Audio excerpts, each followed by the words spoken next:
Pour parler de cette pandémie, nous sommes en direct avec Michel Onfray, philosophe. Bonsoir Michel Onfray, merci d'être avec nous en direct sur RT France. Encore peut-être plusieurs semaines de confinement, c'est pas vraiment une surprise. Quelle est votre réaction ? Oui, non, ce n'est pas une surprise. On voit bien que le président de la République navigue à vue, qu'il godille, qu'il va et vient. C'est du en même temps, c'est en même temps à droite, en même temps à gauche. On va à droite, on va à gauche, on ne sait pas trop ce qu'on fait. Il y avait une politique possible, une autre politique possible qui n'était pas celle qu'il a choisie, celle avec un S au pluriel, qui aurait été effectivement de confiner très vite et très tôt, en faisant de manière individuelle et personnelle, en faisant de telle sorte que des tests soient effectués sur les gens individuellement, personnellement, massivement, pour faire de telle sorte qu'effectivement, on confine, mais pas la population entière, pas la totalité de la France. Regardez comment ça a fonctionné à Taïwan, regardez comment ça a fonctionné en Allemagne. Et les Allemands sont à moins de 100 morts, c'est évidemment beaucoup trop, mais c'est quand même tout à fait autre chose que ce qui nous arrive à nous. Donc effectivement, il y avait une autre politique possible, mais on ne sache pas que Emmanuel Macron dispose d'un autre logiciel que le logiciel maastrichtien qui suppose que effectivement le marché doit faire la loi. Et on s'aperçoit que dans une configuration comme celle-ci, le virus étant planétaire, le marché ne peut pas faire la loi. On redécouvre... Michel Onfray, est-ce que c'est forcément la faute d'Emmanuel Macron ? Parce que clairement, le souci semble qu'on n'avait pas ces tests, tout comme on n'avait pas les masques disponibles, on n'avait tout simplement pas les moyens de cette politique. Tout simplement, est-ce que c'est une politique qu'il n'aurait pas fallu anticiper bien en amont déjà ? Je ne vous le fais pas dire, mais vous savez que Macron était chez Hollande, que Hollande s'entend bien avec Sarko, que Sarko était copain comme cochon avec Chirac, et que Chirac s'entendait bien finalement avec Mitterrand. Enfin que globalement, depuis que le général de Gaulle est parti en 1969, il y a une seule et même politique en France, c'est celle du libéralisme, du marché qui fait la loi. Et peu importe que finalement on change de paquet cadeau, on a vaguement la droite, vaguement la gauche, mais finalement on a des libéraux, des maastrichtiens. Et c'est la politique globale de tous ces gens-là. Alors bien sûr, Macron n'est pas responsable de tout ça, mais il est responsable de s'inscrire dans un lignage qui est celui-ci, et qui fait effectivement qu'il n'y a pas de masque. Et voilà pourquoi il dit que le masque ne sert à rien.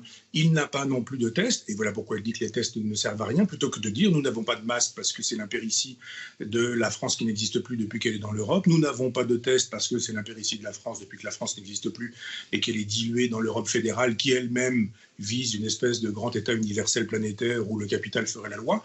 Et de fait, puisqu'on ne fait plus de géopolitique, puisqu'on ne fait plus de géostratégie, puisqu'on ne fait plus de politique à proprement parler, eh bien effectivement, on découvre que le roi est nu et que quand il s'agit d'une pandémie, eh bien le libéralisme ne saurait faire la loi parce qu'effectivement, on retrouve les vieilles choses, le souverainisme, les frontières qu'il faut fermer, l'État souverain, la décision du chef de l'État, le pouvoir et la puissance de la police et de l'armée. Tout ça est formidable, ça fait 20 ans que je dis que ces choses-là sont essentielles et nécessaires. Et l'état dans lequel nous nous trouvons fait que nous retrouvons les idéaux de tout souverainiste qui se respecte. Le premier tour des municipales qui a été maintenu, effectivement, un confinement qui est arrivé assez tard, parce que ça, on avait les moyens, en tout cas, de le décider avant. Vous l'expliquez comment ? Justement pour des raisons purement économiques, ou peut-être le fait de sous-estimer un danger, tout simplement ? Je l'explique par l'extrême jeunesse d'Emmanuel Macron, par son innocence au sens étymologique, par le fait qu'il n'est pas un homme politique, par le fait qu'il est un individu placé par l'État profond, les journalistes, les économistes, les fiscalistes, la finance, enfin tous ces gens-là. C'est une espèce d'homme de paille. Il ne connaît pas d'autre logiciel que le logiciel libéral. Et il ne sait pas quoi choisir. Finalement, la politique, c'est quoi ? Je vous renvoie à Carl Schmitt et à quelques autres. C'est l'art de la décision. Ou au général de Gaulle, le fil de l'épée. C'est le chef qui décide qu'il faut faire ceci et pas faire cela, qu'il faut aller dans cette direction et pas dans celle-ci, et lui, il ne sait pas. C'est l'homme du en même temps, il veut bien la droite, il veut bien la gauche, il veut bien dire qu'il faut se confiner, mais en même temps, il faut aller voter, qu'il ne faut pas sortir, mais qu'en même temps, on peut aller à un match de foot quand il s'agit d'Italie et de la France, que c'est interdit de sortir, mais qu'en même temps, on peut faire du sport. C'est le contraire d'un chef, Emmanuel Macron. Donc, de fait, c'est un jeune homme qui est arrivé au pouvoir alors qu'il n'avait pas 40 ans, qui avait avec lui l'Assemblée nationale, le Sénat, la totalité des journaux ou presque, sauf 2 ou 3 titres, et encore, et qui a gâché tout ça parce que finalement on découvre d'un seul coup que ce jeune homme ne sait pas faire de la politique, il est juste l'homme de paille du capital, du capitalisme, du libéralisme, de l'argent, du veau d'or, et d'un seul coup, le coronavirus fait la démonstration effectivement que la mécanique est celle-ci. Moi, ça fait des années que je dénonce cette mécanique, et d'un seul coup, le rideau s'ouvre comme au théâtre, et on découvre que le roi est nu. Aujourd'hui, ironie du sort, la Chine vient en aide à l'Europe, la Russie notamment, Cuba même vient en aide à l'Italie. Qu'est-ce que ça dit selon vous ? Ça dit que tous ces gens que nous avons présentés comme des illibéraux, comme des dictateurs, comme des résurgences d'Adolf Hitler, etc., font de la politique. Je ne dis pas que je souscris à cette politique, que je souscris à la politique d'Erdogan, que je souscris à la politique de Trump, que je souscris à la politique de Poutine. Je dis simplement que ces gens-là font de la politique et que nous ne faisons plus de la politique comme nous estimons que le capitalisme doit faire la loi. Ce que vise Macron, ce que vise l'Europe maastrichtienne, l'Europe libérale, l'Europe soutenue par la CIA et Jean Monnet depuis la sortie de la guerre, de la Deuxième Guerre mondiale, c'est un État universel, pour utiliser le vocabulaire de Junger. Et cet État universel, c'est finalement le gouvernement planétaire de gens qui estiment que finalement il faut faire l'économie des peuples et que l'économie des peuples nous permet le gouvernement de manière saint-simonienne, des techniciens, des prétendus technocrates et des gens qui savent. Et d'un seul coup, on découvre tout ça. On découvre que cette machine qui fonctionne et qui fait de la politique, qui fait la politique du capital et du capitalisme, finalement, elle est totalement incapable de gérer ce genre de choses. Et que seuls sont capables de gérer ces choses les gens qui sont capables de faire de la politique, pas défendre le gouvernement chinois. Je dis simplement qu'en Chine, effectivement, on a su gérer le problème. Alors, je ne dis pas qu'il faut qu'on passe à une dictature. Enfin, ce n'est pas mon propos. Je dis juste que quand les hommes politiques font de la politique, quand ils sont capables de décider, il y a cette belle phrase de Nietzsche, un oui, un non, une ligne droite. Eh bien, effectivement, on est capable de souscrire au chef et de dire, ben oui, un chef de l'État, c'est quelqu'un à qui on a envie de dire oui, s'il a une ligne claire. Le chef de l'État, aujourd'hui, n'a pas de ligne claire.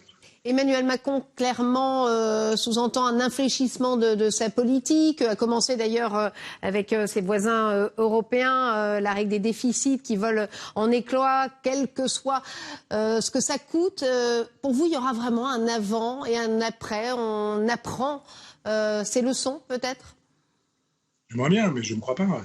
Souvenez-vous de Fillon, quand il était Premier ministre de Sarkozy, qui nous disait que l'État était en faillite et qu'on ne pouvait pas effectivement augmenter de quelques centimes le SMIC des gens les plus modestes et les plus pauvres. Et qui, quelques temps plus tard, trouvait tout de même de l'argent pour bombarder Kadhafi, qui était un chef d'État laïque, c'est-à-dire qui contenait l'islamisme intégriste. On connaît l'histoire, pas d'argent pour les pauvres, mais de l'argent pour bombarder les régimes islamistes laïques. Et à ce moment-là, on découvre effectivement que quand on veut trouver de l'argent, on en trouve.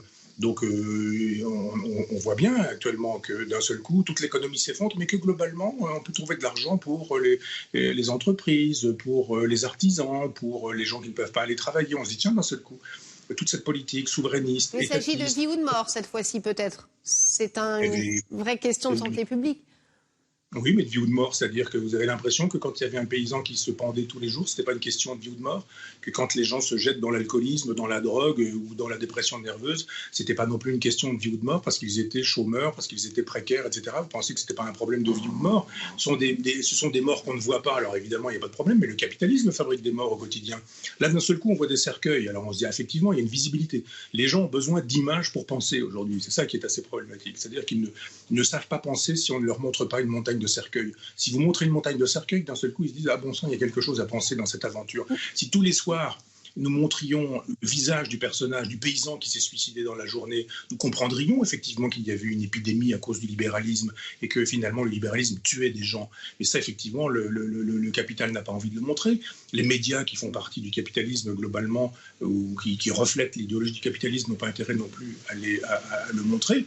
Mais je crois simplement qu'au sens photographique du terme, je pense à l'époque de la photographie argentique, mais il y avait des révélateurs au sens photographique du terme, et d'un seul coup, ce virus est une espèce de révélateur qui montre ce qu'est la véritable photographie de notre époque. Nous sommes dans une dictature illibérale, pour utiliser le vocabulaire de ces gens-là, quand nous sommes dans la logique de Schengen. L'Europe maastrichtienne relève d'une logique illibérale. Le libéralisme dont on nous a dit qu'il réglerait la totalité des problèmes ne règle aucun problème. Cette espèce de monstre dont on nous a dit qu'économiquement, il serait capable de faire pièce aussi bien à la Russie qu'aux États-Unis ou à la Chine, n'est pas capable de produire des masques. Il n'est pas capable de produire des masques. Il tombe à cause de l'incapacité à produire des masques pour les médecins qu'il envoie à la mort. Merci beaucoup Michel Onfray d'avoir été avec nous en direct ce soir sur RT France.